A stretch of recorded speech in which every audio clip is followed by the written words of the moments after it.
Hi everyone, in this week's video blog, I'm going to be talking about flipping the conversation journal. So instead of reflecting at the end of the day on my conversations that I had throughout the day, I'm going to be talking about my experience being mindful at the very beginning of the day and kind of setting those intentions of how I want my conversations to go and who I want to be during the day. And so for me personally, I find the original conversation blog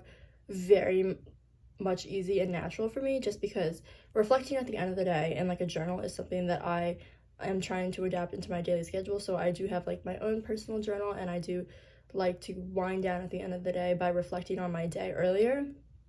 But one thing that I don't do very often that I wish I did is set those intentions at the very beginning of the day when I wake up, just because I do kind of believe in manifestation and kind of the things that you want to happen to you, or the things that you imagine happening to you, will eventually happen to you because you kind of create that path for yourself by knowing what you want from the day. And so I really hope that in the future I am able to incorporate just kind of being more mindful at the beginning of the day, setting my intentions, having a to-be list, because I feel like having those goals just in the back of your mind during the day will make it easier for you to achieve who you want to be and what you want to accomplish that day. Because it's one thing to know at the very beginning of the day, okay, this is who I want to be, this is what I want to get done, this is how I want this to go, versus kind of going into something blindly and hoping that it turns out okay. And it does take a lot, I think, of kind of like mental energy to know exactly at the beginning of the day what you want from it, which I think is probably the most challenging part for me, just because I can say what I want. Like, I want to have a great day, obviously, but knowing precisely what I want from each day without just being like generic is very difficult for me, especially at the very beginning of the day, because it's like, okay, well, I kind of know what I'm going to do today. I'm going to go to my classes, I'm going to do this, but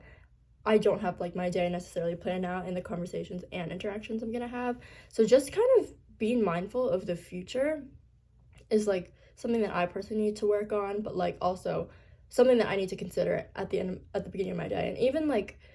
maybe I don't have to do it necessarily at the beginning of each day, but just like in my nightly reflections that I do by myself, I could write my intentions for the next day,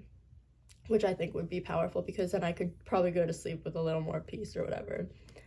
So the next question was, did your journaling impact the conversations you had during the day? I think a little bit, to a certain extent, just because I don't necessarily know what conversations I'm going to be having during the day, because a lot of it is like in my classes, but I don't necessarily have important conversations every single day. So I'd say being mindful of how I want to present myself probably definitely impacts the conversations I had, just because I'm being mindful of the qualities that I want to present. But I think otherwise it didn't really have a big impact. Maybe it was just this week, but it didn't really have a big impact on how my conversations went. So yeah, thanks guys.